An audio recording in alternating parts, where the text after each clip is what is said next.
एक बार की बात है, ऊंचे पहाड़ों, एक चमकती नदी के बीच एक घना हरा भरा जंगल था। बच्चों, यह एक बहुत खूबसूरत जगह थी।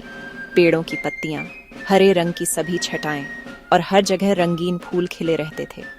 बंदर खुशी खुशी एक डाल से दूसरी डाल पर झूलते थे। हिरण ठंडी धाराओं से आराम से पानी पीते थे।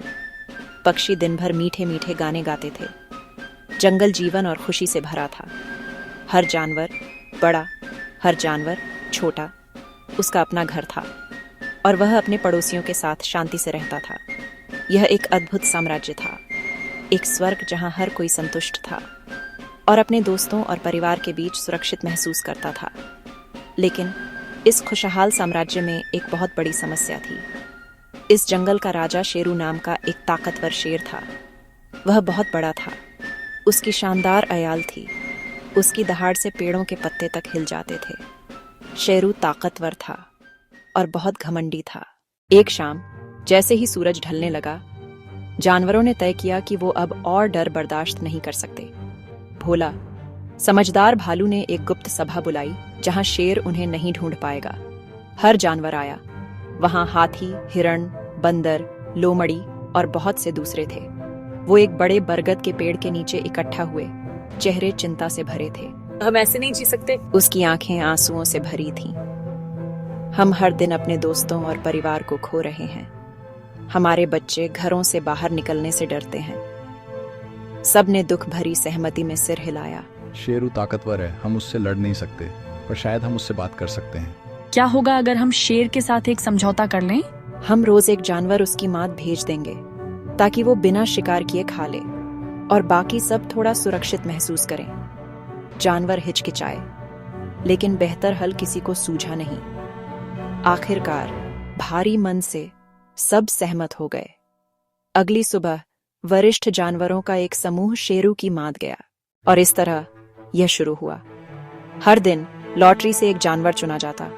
वो दुख से शेरू की मात तक जाता, दूसरों को बचाने के लिए अपने आप को कुर्बान करता। जंगल शांत और उदास हो गया। रोज का नुकसान सबके दिलों पर भारी था, लेकिन बेतरतीब डर खत्म हो गया था। हफ्ते बीत गए। कई बहादुर जानवर जान दे चुके थे। एक दिन लॉटरी छोटू नाम के छोटे चतुर खरगोश पर आई। सब उसे दया भरी नजरों से देखने लगे। इतना छोटा जीव उस ताकतवर शेर का सामना कैसे करे? लेकिन छोटू सिर्फ छोटा नहीं था, वो बहुत बहुत होशियार था। जैसे ही वो धीरे धीरे मात की ओर बढ़ रहा था, उसका छोटा दिमाग तेजी से काम कर रहा था।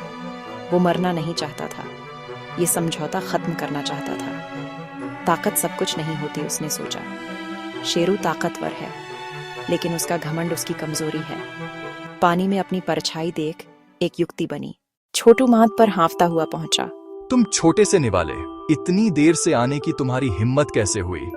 मैं घंटों से इंतजार कर रहा हूँ। क्या तुम्हें अंदाजा है कि मैं कितना भूखा हूँ? इस बेइज्जती के लिए मैं कल तुम सबका शिकार कर दूंगा। मुझे माफ कर दो, हे महान राजा, यह मेरी गलती नहीं है। मैं समय पर निकला था। रास्ते में एक और शेर ने मुझे रोक लिया। उसने कहा कि वो इस जंगल का नया राजा है। एक और राजा मेरे जंगल में? असंभव, मुझसे ताकतवर कोई शेर नहीं। वो मुझे खाना चाहता था महाराज। मैंने कहा, मैं हमारे राजा शेरू के लिए हूँ। लेकिन वो हंसा और कहा, आप कमजोर धोखेबाज हैं। उसने आपको चुनौती दी है। वो इंतजार कर रहा है कि कौन असली राजा है। वो कहाँ है? मुझे अभी उसके पास ले चलो। जरूर महाराज, मेरे पीछे आइए। वो गुस्से में जंगल के पार एक पुराने गहरे कुएं तक गए। कुआं साफ पानी से भरा था। वो यहीं छुपा है मेरे राजा। शेरू ने अंदर झांका और अपनी ही परछाई देखी। उसने दहाड़ लगाई। कुएं ने वापस गरजी जैसे दूसरा शेर हो। गुस्से में अंधा होकर वो परछाई पर हमला करते हुए कुएं में कूद गया